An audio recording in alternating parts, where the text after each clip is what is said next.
tonight, we're getting kind of a one-sided thing. This is pretty much an artificially created crisis. Congress passed a law in 2006 under the Republicans that post office had to pre-fund retirees' health benefits up to the point where it is now, almost $75 billion. So what's happening now is the post office is funding retirees' health fund for people who aren't even born yet. You know, and what the problem is the fact is that this is in the retiree health fund, and what it needs to happen is to have it switched over to operations. Now I know I'm a postal worker myself up in the Bronx, and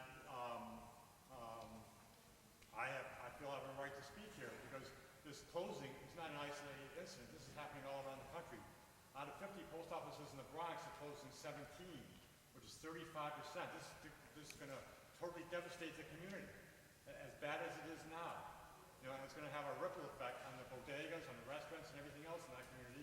Because the people who are being fired, let me just say, these are not layoffs of 250,000 workers. These are firings. Will not be able to afford to patronize these businesses anymore. They will all go down with a domino effect. Now, the list they have here of alternative access points is kind of a false one because only 4 of them are actually post offices. They have a list of 13. Out of that's like 9 out of 13, you can only buy stamps at because they're like CVS's, supermarkets, and things like that. If you want to send packages, receive packages, buy a postal money order, that's not available to you. You know, and again, Old Chelsea is not wheelchair accessible.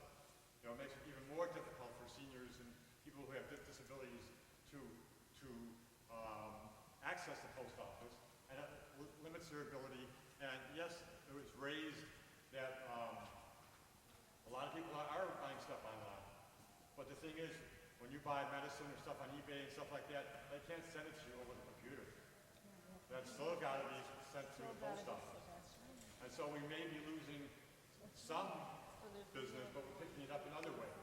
You know, I can tell you myself, the post office would be making a profit right now if that money that's slated for this fiscal year to you would be in the black rather than the red. You know, and this is a concerted effort to break up the post office, privatize it, and break the backs of the unions and pay people poverty wages to deliver the mail. It's really, we have to see the bigger picture here. This is just not Old Chelsea. This is the entire country. We're talking, at this point, estimated 250,000 workers being fired. And I think it's very important for everybody to go from this meeting and speak to everybody in the community about what the real issue is, not to be fooled by the smoke and mirrors, because the money is there, but the ultimate end game in this whole thing is to break the unions and privatize the post office. I'd like to make a comment about the handicap accessibility at Old Chelsea Post Office. Old Chelsea Post Office